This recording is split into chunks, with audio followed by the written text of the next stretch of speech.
नमस्कार, आप देख रहे हैं 4 PM और मैं हूं आपके साथ निधि तिवारी। राहुल गांधी इन दिनों भारत जोड़ो यात्रा पर है और इसके जरिए कांग्रेस की कमजोर हो रही नींव को मजबूत करने की कोशिश कर रहे हैं। राहुल गांधी के लिए भारत जोड़ो यात्रा बेहतरीन मंच साबित हो रहा है, बहुत ही फायदेमंद भी कह सकते हैं। भारत जोड़ो यात्रा राहुल गांधी के लिए ऐसा फोरम बना है जहां वो अपनी बात बड़ी ही जिम्मेदारी के साथ रख रहे हैं। विश्लेषकों का कहना है कि राहुल गांधी ने बहुत हद तक अपने आप को एक गंभीर राजनेता के रूप में स्थापित कर लिया है। सत्ताधारी दल बीजेपी ने राहुल गांधी को एक कमजोर और मजाकिया नेता के तौर पर पेश करने की कोशिश की, लेकिन राहुल गांधी ने इस यात्रा से इस छवि को भी तोड़ दिया है। राहुल गांधी की इस यात्रा को अब 1 महीना पूरा हो चुका है और अब वो केरल से होते हुए कर्नाटक में 10 दिन बिता चुके हैं। राहुल गांधी अपनी यात्रा के दौरान लोगों से सीधा संवाद कर रहे हैं, आम लोगों के साथ वक्त बिता रहे हैं, बीच बीच में लोगों के घर भी जा रहे हैं। वो बच्चों के साथ खेलते भी हैं, उनके साथ फोटो भी खिंचवाते हैं, हाथ मिलाते हैं, कभी उनके साथ पुशअप्स करते भी नजर आते हैं, उनसे मिलते भी हैं और रह रहकर पत्रकारों के सवालों का जवाब भी दे रहे हैं। सोशल मीडिया पर उनकी कई सारी भावुक तस्वीरें भी वायरल हुई हैं, जिनमें वो बारिश के बीच भाषण देते हुए, मां सोनिया गांधी के जूते का फीता बांधते हुए और हिजाब पहने हुई बच्ची को गले लगाते दिख रहे हैं। राहुल गांधी की जिस तस्वीर ने सबसे ज्यादा सुर्खियां बटोरी वो थी बारिश में भाषण देने वाली उनकी तस्वीर। 2 अक्टूबर का दिन था। राहुल गांधी कर्नाटक के मैसूर में पैदल चल रहे थे, लोगों से मिल रहे थे और शाम को जब वो मैसूर में ही थे तब एक रैली को संबोधित कर रहे थे। तब अचानक बारिश शुरू हो गई, लेकिन राहुल गांधी का भाषण नहीं रुका। खास बात ये थी कि आमतौर पर राजनीतिक रैलियों में इस तरह से बारिश हो जाए तो लोग भागने लगते हैं, लेकिन यहाँ ऐसा नहीं हुआ। मैसूर में राहुल गांधी बारिश में भीगते हुए भाषण देते रहे और लोग उन्हें बारिश में खड़े होकर सुनते रहे। एक भी शख्स डग से हिला नहीं, अपनी जगह से नहीं हिला। इसके बाद यात्रा आगे बढ़ी और 6 अक्टूबर को जब भारत जोड़ो यात्रा कर्नाटक के मांड्या में एक बार फिर से शुरू हुई तो सोनिया गांधी ने भी इस यात्रा को ज्वाइन किया, जहां पैदल चलते हुए सोनिया गांधी के जूतों के फीते खुल गए। राहुल गांधी वहीं बीच सड़क पर बैठकर अपनी मां और पार्टी अध्यक्ष के जूतों के फीते बांधने लगे। ये फोटो सोशल मीडिया पर जमकर वायरल हुई। भारत जोड़ो यात्रा में सोनिया गांधी की एंट्री ने कांग्रेस के लिए संजीवनी का काम भी किया। सोनिया के पहुंचने से इस यात्रा में एक नया जोश देखने को मिला। लंबे समय तक बीमार रहने के बावजूद भारत जोड़ो यात्रा में सोनिया गांधी के शामिल होने को कांग्रेस के कैडर में जान फूंकने के कदम के तौर पर भी देखा जा रहा है। भारत जोड़ो यात्रा का 1 महीना अब पूरा होने पर कांग्रेस ने एक वीडियो ट्वीट करते हुए लिखा कि मां का आशीर्वाद, जनता का साथ भारत जोड़ो यात्रा को मिल रहा है।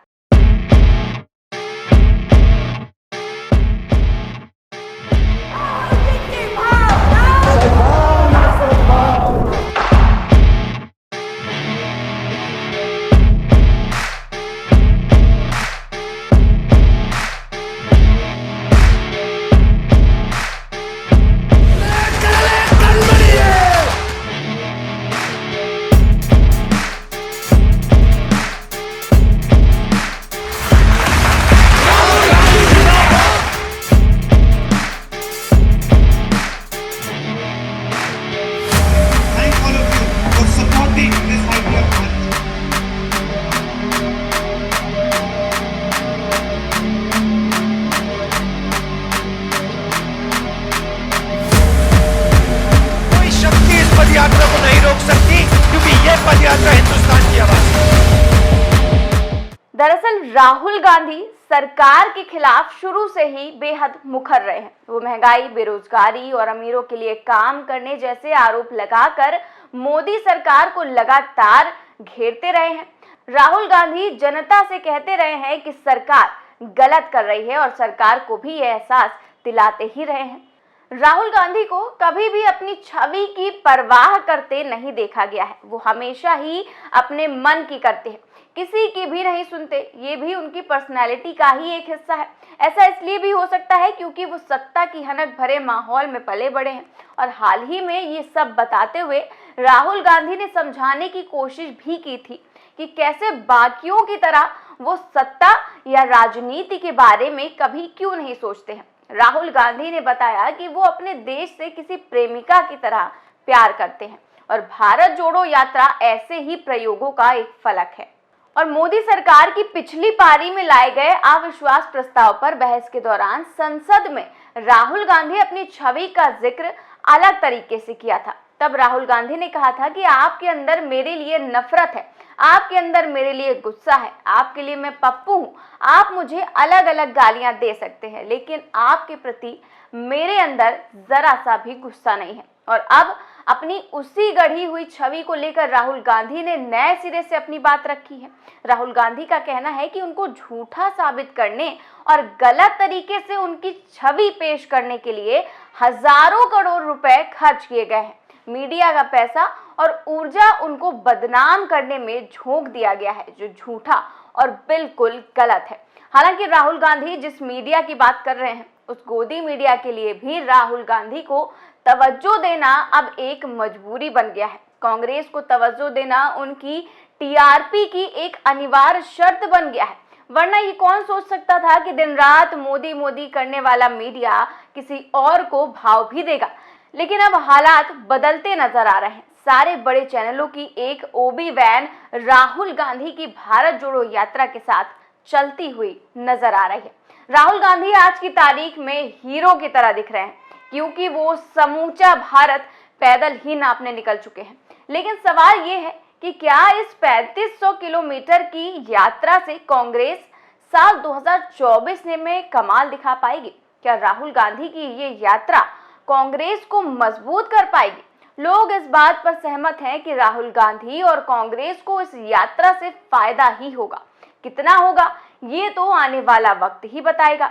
लेकिन राहुल गांधी ने कई बार ये कहा है कि मैं ये यात्रा अपनी बात कहने के लिए नहीं, बल्कि लोगों की बात सुनने के लिए कर रहा हूँ। उनकी जो प्रेस कॉन्फ्रेंसेस भी हुई हैं इस यात्रा के दौरान, उसमें भी आप देखेंगे कि राहुल गांधी अब ज्यादा परिपक्व नजर आते हैं। वो ये संदेश देने की कोशिश कर रहे हैं कि उन्हें कोई पद नहीं चाहिए, वो मुद्दों की लड़ाई लड़ रहे हैं। कई लोग कह भी रहे हैं कि कुछ बदले ना बदले इस यात्रा से, लेकिन राहुल की छवि जरूर बदल जाएगी, जो एक महीने में होते हुए दिख भी रहा है। फिलहाल इस खबर में बस इतना ही। देश और दुनिया की तमाम बड़ी खबरें जानने के लिए देखते रहिए 4PM न्यूज नेटवर्क। नमस्कार।